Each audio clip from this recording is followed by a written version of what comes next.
it jogs my memory with my dad. Growing up, I really resented that he was in the military because he was gone a lot. Uh-huh. Man, that stunk. I knew when I got married, I was not going to marry somebody who was in the military because I wanted somebody to be with me. And now I look back, well, the hard part about that is similar to what you're saying, not giving your dad credit. I have letters. I have so many letters that he wrote me personally. Yeah. While he was gone. He wanted to be with us, but that was his job, and his job took him away, and that it wasn't, by choice that he wasn't with us. It was how he provided. So, I took that for granted. Will you still need me? Will you still feed me when I'm 64? And now the podcast where together we discuss proactive aging on your terms, connecting to the professional advice of our special guests while creating better days throughout the aging process. Now here's your host, Mark Turnbull. All right. Hello, everyone, and welcome back to another lively discussion on Aging Today. We are the podcast where together we're exploring the many options to aging on your terms. You can find Aging Today and our 8 years of past programs on our website. All you got to do is type in agingtoday.us. That's agingtoday.us. And I want to say thank you, every one of you that tune in every week to listen to our lively discussions on the aging process. And I know today you will find as many nuggets in this conversation as you have in all of our past conversations. So, as we always say, if you're not too busy being born, you're too busy aging. And the neat thing about aging is as we age, we gain all this life experience, we gain all these adventures.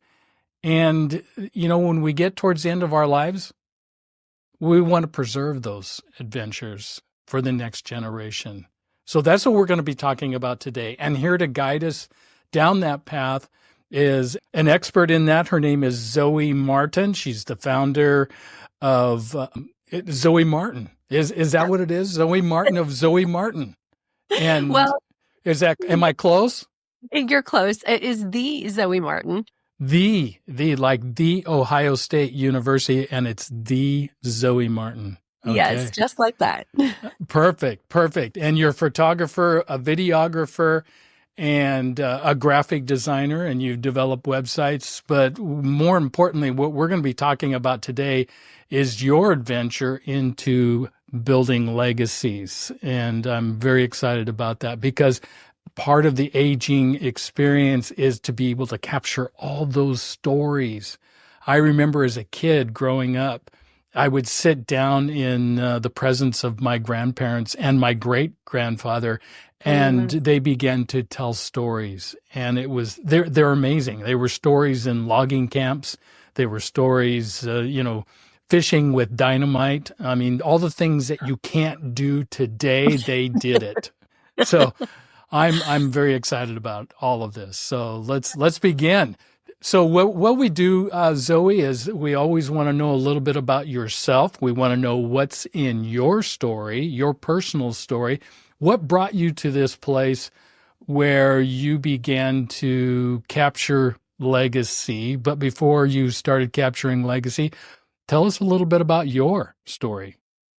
Perfect. Well, first of all, I want to thank you for allowing me to be here as a guest. I appreciate that opportunity. It's actually my sister's story that I'm going to be sharing because that's how I ventured from what I was previously doing with my photo and video into creating legacies for people. So first, I also want to mention that I think it's super cool, the stories that you were able to sit around and have with your family, that grandparents and great-grandparents, those. Did you all capture those? Like, is there any audio or video? Okay. Some. We got some audio of my great-grandfather. He was actually interviewed by the local TV station here up at Camp 18. It's literally a restaurant nestled in the Coast Range, and it's a legacy towards the logging industry. So there's a lot of machinery outside the restaurant. The tables are all made out of Doug fir, that have been cut around the area. So it's a great little setting. It's still in existence. When you come to Oregon, you definitely got to take a peek at Camp 18. But that's where my great-grandfather, he grew up in the logging industry. He was on trains. He was burned badly, almost lost his life, in a train wreck as they were moving logs from the mountains down to the sea. So that's just one of many, many stories, and some of those have been captured on back in the cassette tape days, and we need to transfer those over for sure. Yes, definitely, because you want to be able to preserve those for future generations. Yeah. I don't know. Do you have children? Oh, yeah. I've got 3 boys. Okay. Christina's got 3 girls, and we're a blended family, and we are the Brady Bunch. Yeah, everybody thinks that, I'm sure. As soon as you say 3 girls and 3 boys. Yeah. Yeah. Yeah.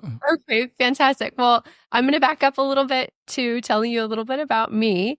There's a big family. I'm the oldest, and with that, I have 3 little sisters, and then a brother is in heaven, and then another brother is in Australia.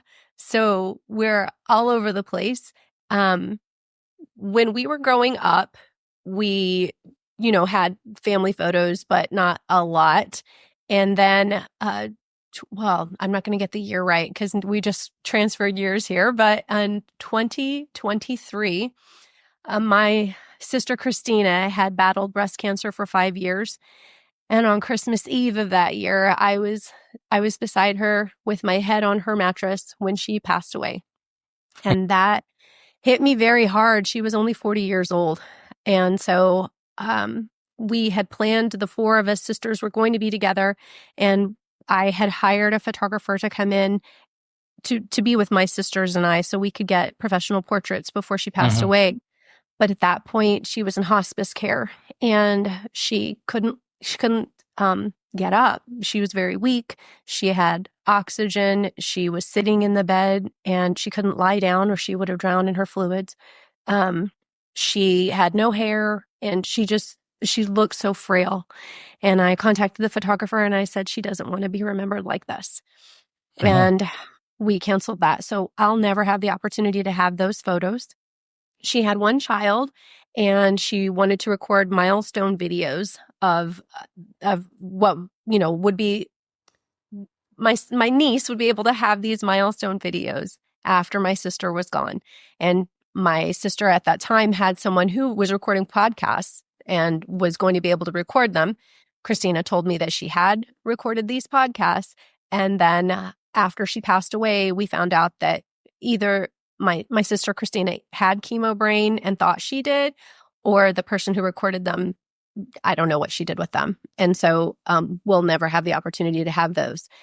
The other thing that happened, I was just this culmination with my sister. While she was in hospice, she was asleep, woke up, and clearly just, Zoe, go get the letters. I thought, oh my goodness.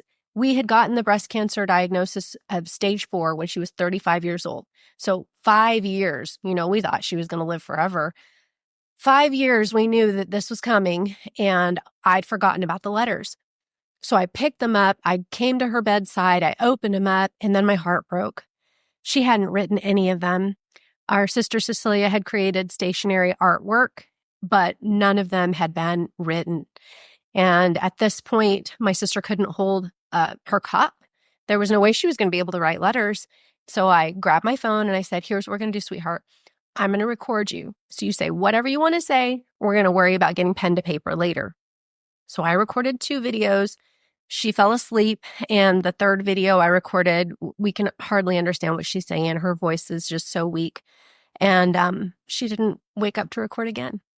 So yeah, that was really tough. After the celebration of life, I went to my niece and I said, I've got something for you. And I gave her the letters and explained I didn't want to write in them. I didn't feel like that was my place, but that I had recorded these videos. So we started to watch the videos, and the dog is at the foot of the bed. As soon as Tiki heard Christina's voice, boy, she whipped her head around. And, where is she? And then my niece and I really broke down. And that is, the power of the voice, having those recordings, that audio, so that you recognize those people through their voice. I mean, handwriting is powerful too. So that created the business pivot for me to now create legacies for other people. Is I'm not going to be able to get those back, but I can do something about future generations. Yeah. Was there any other family photos when you guys were growing up that you were able to acquire? And then are you like a scrapbooker? I mean, do you take, how does all that work today in today's world? Because there's a lot of electronics. Yes. And how do you dovetail all those? Yeah. Well, what's crazy about that is because I do photo and video, I wanted to create the slideshow presentation for my sister's celebration of life. And we accumulated almost 800 photos of her and all of the things that she'd done. So we had, a lot of physical prints, but a combination with digital. And so I put together a slideshow. Yes, scrapbooking is something that I have done. And currently, you could do digital scrapbooking, but for me right now, with legacy projects, you have the opportunity to create slideshows, photo albums. We could do stories.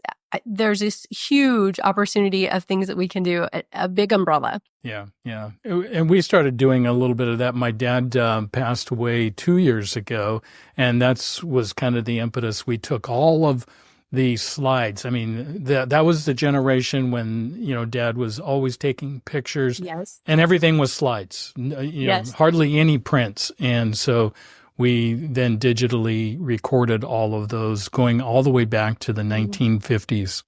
Wow. Wow. Yeah. Did you have the sheet? Like you would put the sheet up on the wall and the family would come and gather around for the family videos? Oh, no. You mean like a bed sheet? Yeah, where you would put it on the wall and you would have family movie time? Oh, no, we had a screen actually. Dad had one of those portable screens, and then he had a video, a Super 8 or whatever those were, those cameras, movies. Yeah. So we have a combination of movies and stills. And but again, you have to preserve them, and because if you don't, the film will deteriorate, and then you lose all of the quality of that film as well. Yes, we actually had that happen with our family. My husband and I have been married almost 30 years in March. And 5 or 6 years ago, I contacted a friend who she restored home movies. And we had taken the videos to someone else, like those 8mm films. Mm-hmm. And this company was well recognized. They were on the Strip in Longview.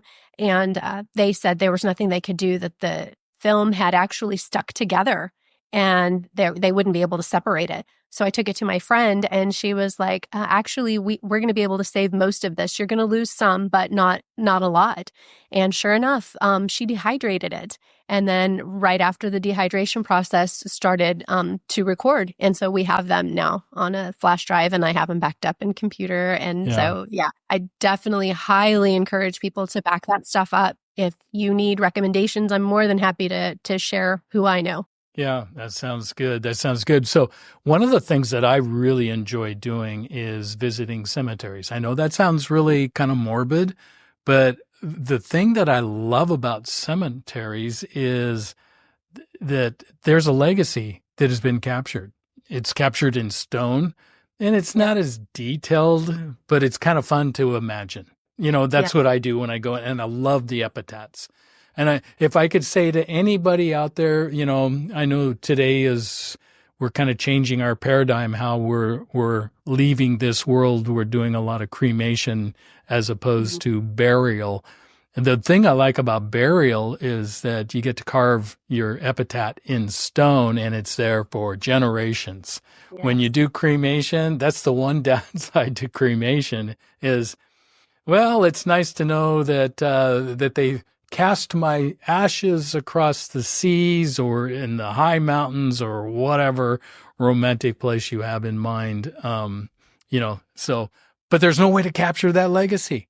That's right. That's the downside. Yeah. Yeah. And I think it's important to, having someone help you, not just the epitaph, although that's wonderful. And I totally agree. Like, I love to read the dates, to know how old they were, Yeah. and get a visual of what that might have looked like, their short life or their really long life. But having someone help you with verbiage when you're creating, is not a bio. What at the end of life, you've got that obituary written out. Yeah. Have someone who's good with words create that for you. But what's really important is what you've done with your life, so that they can create, and share what you've accomplished and what kind of a legacy you did leave behind. Yeah. Yeah. Really, really important. And we went to Scotland this summer. This is kind of a sidebar, but we went to Scotland because that's our heritage. And so we wanted to learn more about the Turnbull family. And so we ended up going to the little community that the Turnbulls were originated, goes all the way back to the King Bruce. And it's an interesting story. But when we were visiting some of the cemeteries there, they approach it so much differently. It's really interesting. Not many epitaphs on the stones themselves. It was usually just like the beginning date and the end date, and that was it. And for most of, now there was some that, they had lengthy things, on there, but, and then some of the older ones weren't well kept, so it was hard to read, the epitaphs that were there. But I find that to be fascinating. Yeah, that is interesting. Yeah. And so what we did for our folks, for my mom and dad, was we put a stone together because they wanted to be buried, and we took all the symbols of what they accomplished in life, what they did. Like, my dad was a school teacher, he was an architect and industrial design. He was also a Christmas tree grower. My mom was a Chamber of Commerce, and she she was the president of the Chamber of Commerce, and she also owned a bookstore. So we put all of those symbols so that the people would know from generations later, who these people were, what did they do. I thought that was kind of interesting to do. Yeah. Had you seen that somewhere else, or who came up with that idea? We just kind of, my curiosity with cemeteries. And so I think you got to tell I'm big on story, and our lives are nothing but a story. That's all they are. They're a story. And it's really interesting when you approach life that way from the story perspective. It's just nothing but adventure after adventure after adventure. And the more interesting your story is, means that you took more adventures, you took more risks. And that's what I always tell people. Don't be so conservative. Don't be so shy and bashful. Just get out there and try new things. Yeah. It's an adventure. Oh, I don't know if you can see this. I'm tearing up here. I'm just thinking, after my sister passed away, her and I didn't listen to the same genres of music, but I was like, okay, I went to my niece and I said, I want to know like all her favorite songs. I wanted to, of course, have those in the Celebration of Life video that we created. And one of the songs, it's called Unwritten. And that's basically what you're saying. Your life is a story, and today is not written. So you have the opportunity to get that pen to paper. What are you going to do with your life? What is your story? Write it. Yeah. Yeah. Take a risk, step out on a limb. The old adage is, never be afraid to go out on a limb, because that's where the fruit is. If you sit where it's safe, you're going to have a pretty boring story. You're going to have a pretty boring legacy. What are people going to talk to you? Have something really interesting. We went to, my wife and I, when we first met, there was a family reunion on her side down in Sacramento. So we went down there, and her maiden name was Hangy, and it's I think it's Swiss Italian, and they had a story that it was a newspaper that they had copied and printed out. They went to the archives and found this story about her great grandparents, and on the Hangy side, and there was a murder. Oh, And it was like very fascinating story. I'm not saying go out there and murder somebody to build a great legacy, but what a great story to be able to share from generations down the road, where the wife ended up, killing her husband because he was abusive or something like that. But again, it's flavorful. It's a story. It tells you a little bit about, hey, we have the same problems today as they had 200-300 years ago. So, we just play them out a little bit differently. oh, that reminds me. I was just speaking to someone. She writes stories. She's a ghostwriter for families and individuals. And she was, explaining how she started in another country, German. She was in New Zealand, and the histories, what she found out was people who had known history had accomplished more for their lives because they were able to look back on that genealogy and know the stories, and it encouraged them to do more, to be more, and that people who didn't have their family story or didn't know their family history, that they didn't accomplish as much in their own lives. Yeah. Yeah. That's powerful. Yeah, it really is. It really is. So I want to learn a little bit about what some of the things you've learned as you begin to capture stories from other people, and primarily from yourself. The impetus was is it Christina or Christina? Christina. And that was the cattle prod that got you moving forward and creating a business and creating an opportunity to help others capture their legacies as well. Yes. So is there any legacies or any stories that have been outstanding for you that really stick out in your mind as you get to know people? The most interesting one so far has been the one I did recently. A friend of mine, I was sharing my struggle with her with losing my sister, and in all honesty, she's taking a coaching course, and she's asking me questions, and because of her prodding, I decided that I wanted this to be where my business was focused now, just creating legacy. Because before it was photo and video, but it was personal branding, beauty portraits, headshots. It didn't have as much value to me as what I'm doing now. Now this is my purpose. And because of her prodding, through sharing my story, she in turn shared hers with me. She had a sister who also had gotten a cancer diagnosis. She'd gone through chemo and radiation. So there was that struggle. She has, I think, 3 sisters, and then a niece, a daughter, and her mother had 4 children. Her mother is completely deaf. All of the kids were hearing. So that's a very interesting story, the things that they could tell, how does a deaf mom raise children who are completely hearing? I can imagine all the trouble those kids must have been. So we actually photographed all 3 of those generations together. And she is sharing with me, how each of these people are meaningful in her life. And then she created adjectives for each of them. And at the legacy session that we did for them, she presented them, and they didn't know this was going to happen. She presented them each with a t-shirt, and it had the adjective across their chest. And it was a beautiful moment to see their reactions and hear the reasons that she chose what she did. And then hers was grateful. And it was beautiful just to hear and see and watch that unfold in front of me, and the emotions that we captured. It was beautiful. I loved it. Yeah. Yeah.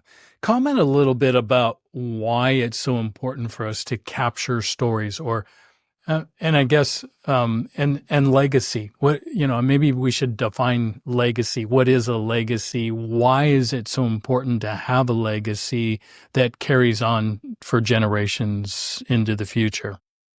Wow, that's a great question. And I feel, for me, it's a heart, your story, it really is your legacy. It's how you've lived your life.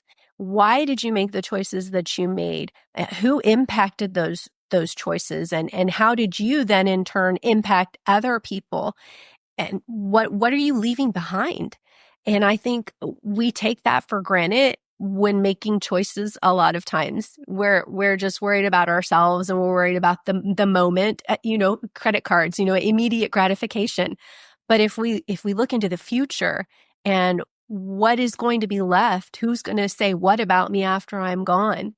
And I think the most important thing about these legacy sessions is the opportunity for people to tell their own story and to tell it in their own words. Yeah. Because if you're not telling your story, somebody else is going to tell it. And is that the way that you want to be remembered? Yeah. So, take that into consideration when you're making, decisions. That don't be so short term. Think in the long. What's going to be remembered about you when you're gone? You know what I find fascinating when we're sitting around the dinner table and we start telling stories from the past, it's interesting how my brother, I've got 3 brothers and a sister, so there's 5 of us kids. And it's really interesting how we all experience the same event, but each of us has our own story about how that event unfolded. Exactly. That's exactly what I'm talking about. I mean, and to put all those stories together, whether you do it through just an audio recording, or I think video is my absolute favorite media because that captures emotion. It captures tone. Have you ever read a text message or a written one that was misconstrued? Because you didn't have the intonation, right? And so then you're like, oh, hey, back up. That's not what I meant, or that's not how I meant for you to understand it. So when you've got that audio or the video, you can capture the tone and the inflection and the reactions. And I love that. I think that's valuable. Yeah. I'm going to read a couple of things. I've been putting a lot of thought to story over the years. And I think that it's really important that all of us begin to contemplate, process, think about your own story, and think about the legacy that you want to leave to your children and to your grandchildren and your great-grandchildren, and on it goes. Because you never know. Sometimes you may think that your story is lost or it's boring, but who knows? It could be made into a movie 400 years from now or 200 years from now. You never know, right? I mean, we're making movies of people that have done extraordinary things that were forgotten, and then all of a sudden their story somehow surfaced and it was brought to the screen. So with that, if you really want to get to know somebody, you need to know their story. And I think you got to take the time to really get to know and ask questions from your grandparents, ask questions from your parents, and begin to write some of those things down. Would that be a good starting place? Absolutely. And I think we're a little older. I mean, you're older than I am, but as you get older, you realize the importance of those moments. And when you're younger, you're so focused on yourself, right? Yeah. You don't think about these conversations that you're having with your older generations, even your aunts and your uncles, your cousins, for heaven's sakes. We all have these things that we want to share, but people aren't asking us. Yeah. And you don't want to just start talking and you sound braggish. So when you have the opportunity to ask questions, you don't know, Thanksgiving, Christmas just happened, right? We were around the family table with these people who held meaning and value to us. And chances are we didn't have deep, meaningful conversations. Mm-hmm. So what if you created a time? Even it could be, a video chat because you're not actually physically together, but record it. Yeah. And capture those, ask questions. Yeah. I mean, I'm going to be putting out a blog, Everlasting Legacy Media, where we have some scripts, not necessarily scripts, but questions, thought-provoking questions that you can ask. So you can do this yourself. I don't want anybody to miss. Of course, what I do is a paid service, and it's an opportunity where we're going to deep dive and get nitty-gritty and provide a service with hair and makeup and, video production. But if you want to do this on your own and not have all those perks, you totally can, and you should. I think it's important. It's important for everybody. Did you know that it only takes 3 generations to lose a piece of oral family history, according to Aaron Holt of the National Archives and Records Administration? That means that the stories that define your family's triumphs, struggles, and values are at risk of being forgotten. Imagine the regret of losing those memories forever, or the joy of your children and grandchildren reliving the stories that shaped them. Which will your family experience? This Did You Know segment was brought to you by this week's guest and sponsored by Royal Hospice Oregon. Yeah. The second thing that I want to bring up to you, and I want you to comment on, of why it is so important to, to capture our story, our life stories, and continue to carry that legacy forward, is that stories nourish us. Mm. What are some of the thoughts that come through when you hear how stories can nourish us as individuals? Yeah. And nourishment is food, right? It's we're ingesting nourishment. We're taking it in and we're feeding our souls. You've talked about some of your family history and sharing your wife's family history. And so taking that into account of what that's going to do for your future generations. How are they going to look back on that? Uh-huh. I have a great-grandfather, the first Mexican-American to graduate Baylor Medical School. And I have stories thanks to my great-granduncle. He actually wrote a family history. And so we know when he first, started in, I think it was Mission, it may have been McAllen, South Texas, that he didn't always accept cash for payment because people didn't have it. And so chickens or eggs or goats, whatever they had, that was payment. Well, who does that today? Yeah, know? That's a foreign concept. I mean, people don't understand that, but that was how they survived. That was how they traded. And it wasn't with a dollar bill or a coin. It was with real live animals. And if you didn't know, if someone hadn't recorded that, your children, your grandchildren, I wouldn't have known. So I think it's valuable. Yeah. Yeah. When I think of how stories nourish me, I think about, how would they strengthen me? Because that's what nourishment does, is it gives me strength. And when we're going through a dark period in our own lives, there's many times when I've looked back to the past to gain the strength from the stories of my parents or my grandparents. The older I get, and since my dad has passed, it's really interesting. When he was alive, I probably didn't give him the credit that he deserved for the accomplishments that he made in life. And oh my goodness, I began to ponder those things. And I was going, he had so little to work with, but yet he accomplished so much in his lifetime. And he did it quietly. He did it without fanfare.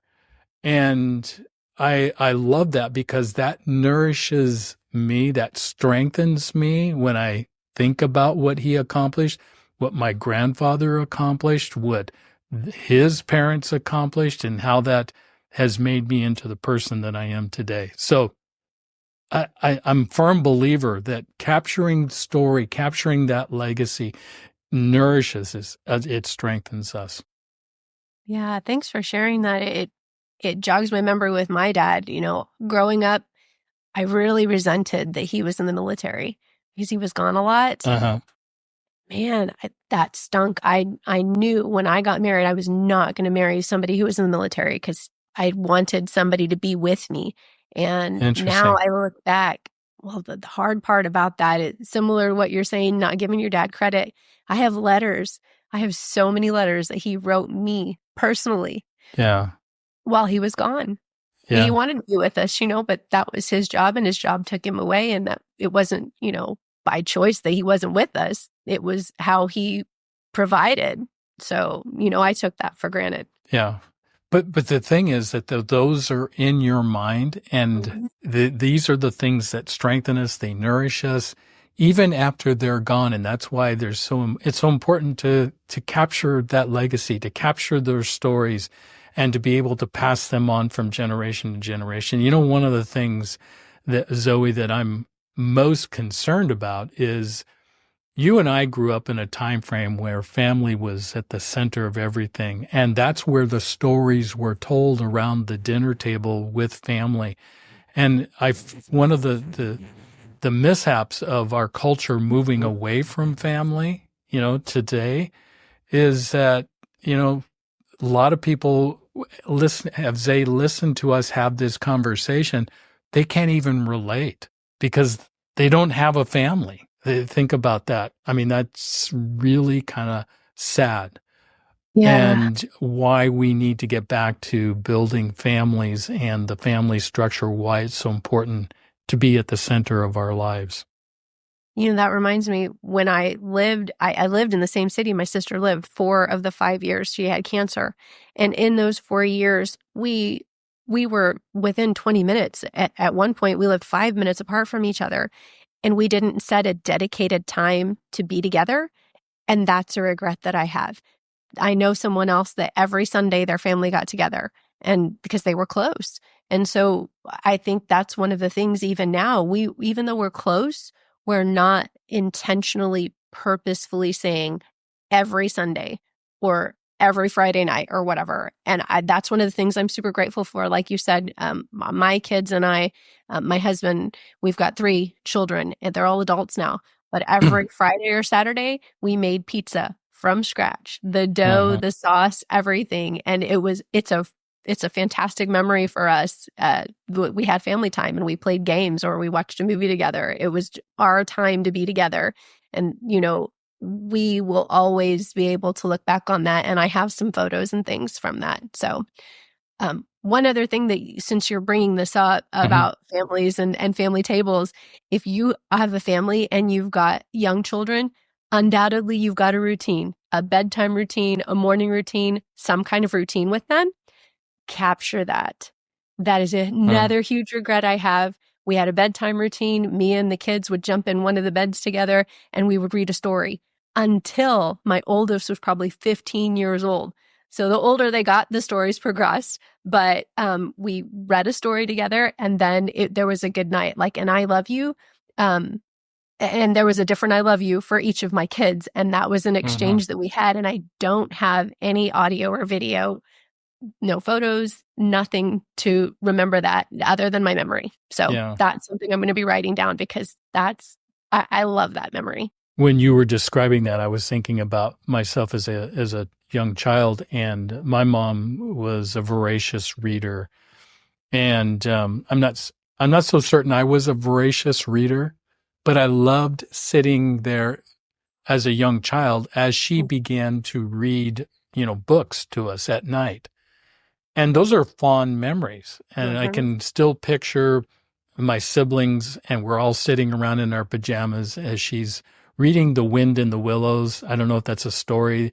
And the other one was The Mouse and the Motorcycle. Those were 2 stories that really had an impact on me growing up, and they have fond memories.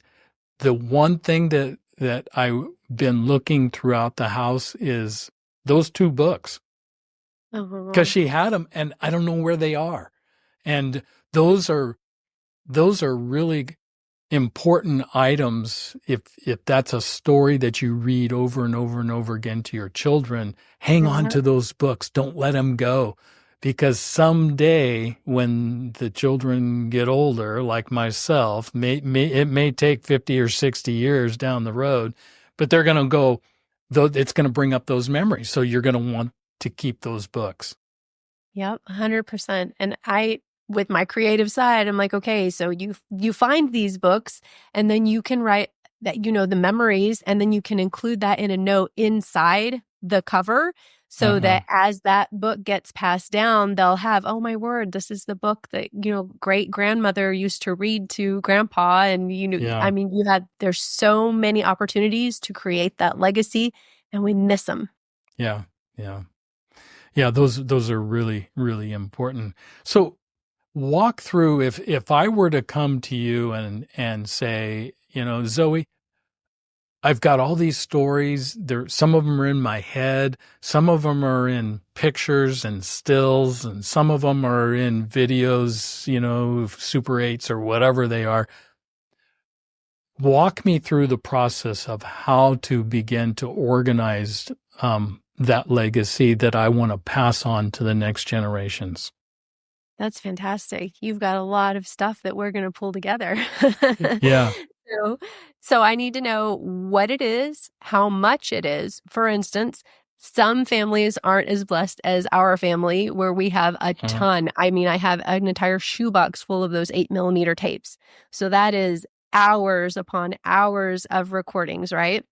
So do you have a shoebox full? Do you have 3 shoeboxes full? Or do you just have 2 or 3?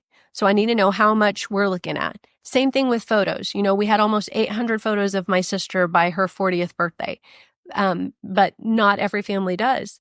Then again, we also had the physical photos that needed to be scanned in, and then we had the digital photos. And then you've got the quality of the images. Are we talking about, I'm going to need to help you restore the photos, or are they a good enough quality that we can actually use them as is?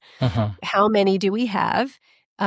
Do you have them, or are we gathering them from multiple sources? Because if we're gathering from different locations and different people, we've got to have a source location where we can accumulate all of this together. Your written stories, are you the one that has those, and have they already been written, or are you going to need to write those? Do you want to have an oral history? Do you want to have these transcribed? Are we going to create a slideshow? Are we going to create the videos of you telling this history? Are we going to do this to an audio track with a voiceover? Are other people going to be involved in the process? Do you also want to have a photo session where we, end this with, this is our current family? It's very involved, and it's customized because it's different for everybody. We can go so far as to create a book. Absolutely, I encourage wall art, because you remember when you grew up, you had family photos hung on the wall. That's such a rarity now. Yeah. And so I actually do wall art customized, and then I do the installation as well. I don't know if that answered your question, but it's cumulative, and it's dependent on everyone's situation. Yeah. And you've created a business out of this as well, so that you can, from all the experiences you've had, you can walk people through the process, tell them the things that they need to do. And when it comes to capturing a lot of the pictures and putting them into a slideshow, one of the things that I really enjoy doing is finding out some of the favorite music. Like we did that with my dad. We took his favorite music and applied those to the slideshow for his memorial service. Nice. And, so talk a little bit about a memorial service, and what are some of the creative things that you've seen people do that, will honor and, the life of that individual. That's wonderful. When, like you were talking about the music and choosing the music based on what your dad liked. I think that's one of the things funeral parlors, funeral services get wrong, is they just put in some kind of emotional elevator music, Yeah. Whereas that doesn't speak to who that person was. It's just, sadness. And I don't know that a lot of people are. I guess that's something else you want to find out too. Were these people cheerful, happy, exciting people, or were they melancholy, dramatic, sorrowful people? Finding out what genre of music they liked, it can be really meaningful to you as well, because that'll bring up memories when so-and-so used to listen to those specific songs, when you were in the car and they started singing along, or they danced with you in the kitchen to that kind of thing. Yeah. But for me, one of the things that was really impactful at my grandmother's funeral, I'm Mexican. We're 100% Mexican. Grandma wore a mantilla, which is a veil over her head. And I didn't know this until I was 40, maybe late 30s. She always wanted a pink mantilla. And so for her next birthday, I gave her a pink mantilla. Well, at the funeral, the podium was covered in that pink mantilla, and my aunt gave it back to me, and now I have it sitting in a shadow box in my living room because that reminds me of her, and that's, something I have that belonged to her. There's really a lot of things you can do with creating something meaningful. Having tangible items, I think, is one of the most important things you can have, something to hold on to. Yeah. Yeah. And I was thinking too, I was, as you were telling your story, I was thinking of my own personal story where, mom and dad, accumulated a lot of, artifacts, if you will. And, but there's a story behind those. So for example, my mom's mom painted plates. And so my mom's got them hanging in her, living room. And we've often wondered, well, where did those plates come from? And why are they painted the way they are? Oh, that's because my mom, she was expressing herself through her artistic talents, and they were loggers up in Alaska. So there would be long days up there. And so she spent her days painting, and she painted plates. And so they've passed those on from generation to generation. That's awesome. Yeah. Speaking as similar to the idea of the storybook here, where I suggested if you find them to write out, I remember the days when mom read these and whatever. The plates, if someone had, when she was alive, if someone had taken the time to ask her to write something about that and to actually have that written letter on the back of a plate so that you would have it. And then you also have her handwriting and her signature and things, that's pretty cool. How long does it take for the generations to forget? I've often thought about that. I was, Christine and I were talking about this the other day, and how important it is to capture our legacy and pass that on. And then, there was a side of me that was like, well, does it really matter? Because in 3 generations, I figured about 3 generations, nobody's going to remember who I am. I'm just going past my great-grandchildren, and then that's it. Yeah, that's accurate. Yeah. Is that pretty accurate? Yeah, it is. Sadly, I actually am very fortunate. My great-granduncle, he has the family history secured through the 1500s. So that's really uncommon. Yeah. There are some people that can actually trace back even further, which I think is incredible. But on the other side of my family, it actually stops at my grandparents. Yeah. We don't know their parents. We don't have the city or birth dates. 1500s back to in Mexico? Actually, Spain. Oh, Spain. Yeah. Yeah, because of the Inquisition. Sure. Yeah. And that's got to be fascinating. So have you got all that written down so that you can pass that on to your children and they can pass it on to their children?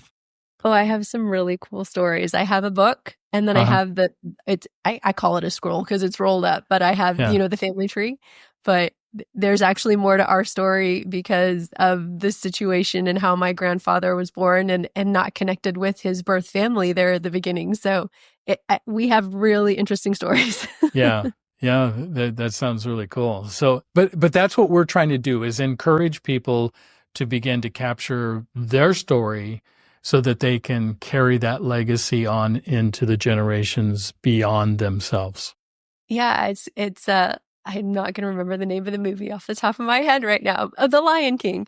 Remember who you are. Yeah. If you don't know who you are, how can you remember? Yeah. And we went on a pilgrimage this last summer. We went to Scotland because that's our roots. Turnbull is Scottish, and it goes all the way back to, I think it's the 1100s in Scotland with the Bruce. And he was out bull hunting one day, drew back his arrow, shot and wounded a wild bull, and the bull charged the king. And the peasants in his entourage, one of the men, William of Rule, stood between the bull and the king, grabbed the bull by the horns, and turned the bull away from the king and saved his life. And that's a true story. And Wow. the king said, okay, you're now Turnbull, and we're going to give you this land, and you're going to protect our flank from marauders and invaders on the coastline. And so we were in the lowlands up to the highlands. And Wow. but see, those are the kinds of things that need to be passed on from generation to generation. Yeah. And otherwise, if you lose that, then you lose that sense of identity. And that's where I'm nourished by it. I'm feel empowered by it. And, I'm proud of that heritage, even though they were raping and pillaging, and they were probably not the greatest of all people. And they were stubborn. Oh my goodness, the Turnbulls were noted for their stubbornness and, not fitting in and going against the grain. And that's where that side, my wife reminds me, now I know why you're the way you are, because that's what you've inherited throughout the ages. It's been passed on. Yeah, yeah. But those are interesting things. Those things I find very interesting. Yeah, that is really, it is interesting. And I think more than that, having that to be able to pass down, how many people, first names, do you know why you were given your first name? No, I don't. I know that Mark is warlike, which goes along with the Turnbull tradition of warlike, stubborn, yeah, Yeah. defiant, yeah. Yeah. My name is Greek. Have no Greek lineage, but my mother was reading a novel and she liked the name. It means life eternal.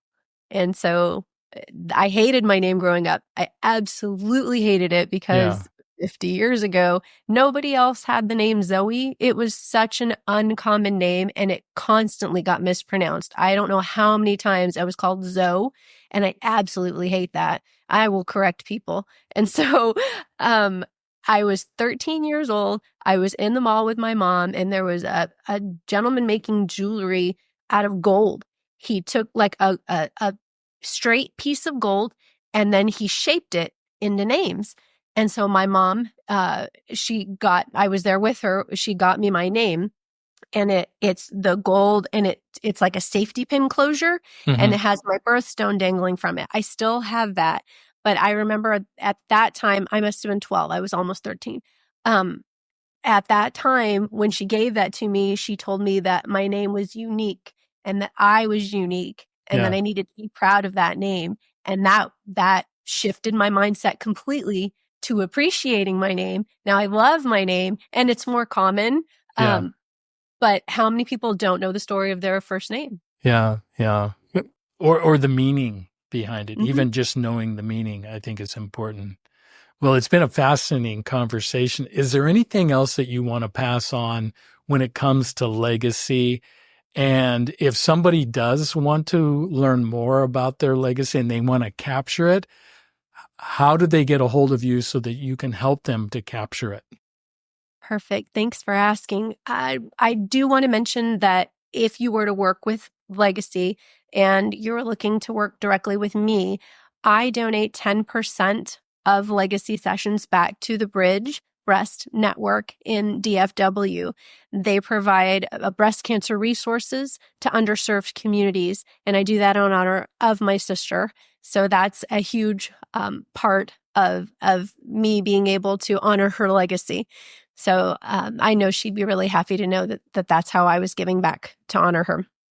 With opportunities for people, everlastinglegacy.net There's the website will have blog information on how you can capture legacy on your own, different ideas and people that you can connect with. Everlasting Legacy Alliance is a group that I'm going to be starting soon.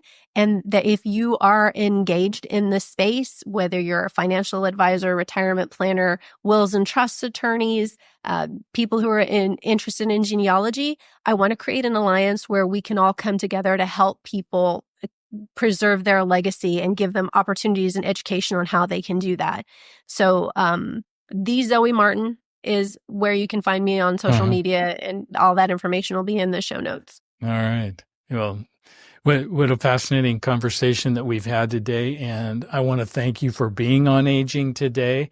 And I hope that this encourages others to begin to capture their own legacies and to be able to somehow put them into a form that will carry on for generations. Absolutely. Yeah. All right. Well, this is Mark Turnbull, your host, and I want to thank all of you for tuning in to Aging Today. We are the podcast where together we're exploring the many options to aging on your terms.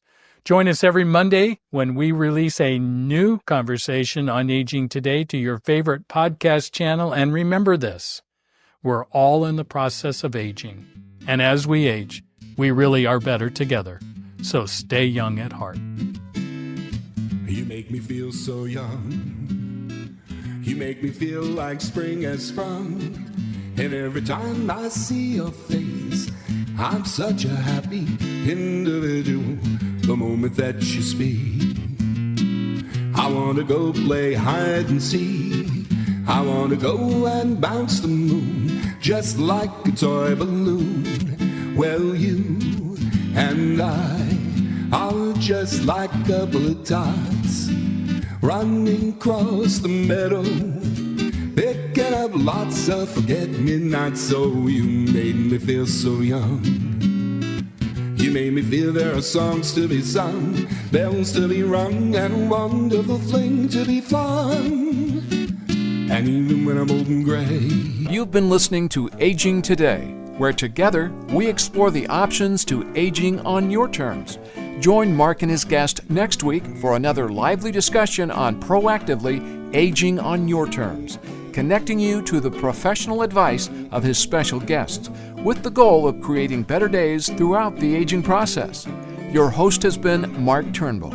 Join Mark and his guests every week on Aging Today, your podcast to exploring your options for aging on your terms. And even when I'm old and gray, you make me feel the way I feel today. 'Cause you make me feel so. You make me feel so.